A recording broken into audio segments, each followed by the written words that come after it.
Sting the what is a man? The Samcris. Twenty rubber, loads of this man, Monyarous again. Askanka, Utuka Kunze, Uyomuga diri sere masoshe. Kanari mimi atitamukwa nise neruna kwa wake. Achabatike, wanenge wajita oreka abayitise ha. Abata pita, abata choni, chikeni ini, apinda loji, tona siyese, ane malinki, upera kwa zoni. Akanaka mimi, asinjere take azitore mushe. Chisoche kanaka mimi, asikufunga kwake kufunga kwekwere. Chimiro chakanaka mimi, achinozikano hapana mkungwa tololo. Chese unasho mimi, asicha wakanyimwa iskof tonoro.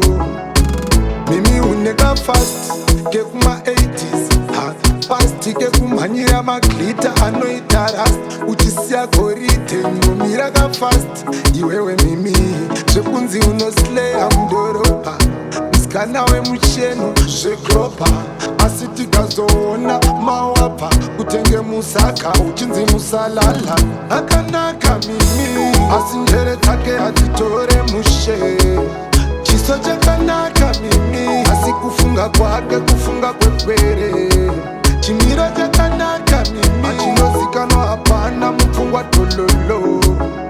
Chese unasho mimi, asicha wakanyimwa iskof tonoro. Utuka kunze uyomuga diri sere masoshe. Kanari mimi atitamukwa nise nerunako wake. Achabatike, wanenge wajita oreka abayitise ha. Abata pita, abata choni, chikeni ini, apinda loji, tona siyese, ane malinki, upera kwa zoni. Akanaka mimi, asinjere take azitore mushe. Chisoche kanaka mimi, asikufunga kwake kufunga kwekwere. Chimiro chakanaka mimi, achinozikano hapana mfungwa tololo. Chese unasho mimi, asicha wakanyimwa iskof tonoro.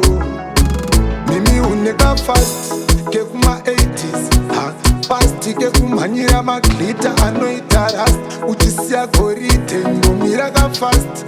Iwewe mimi, shekunzi unoslea mdoropa. Miskana we mcheno, shekropa.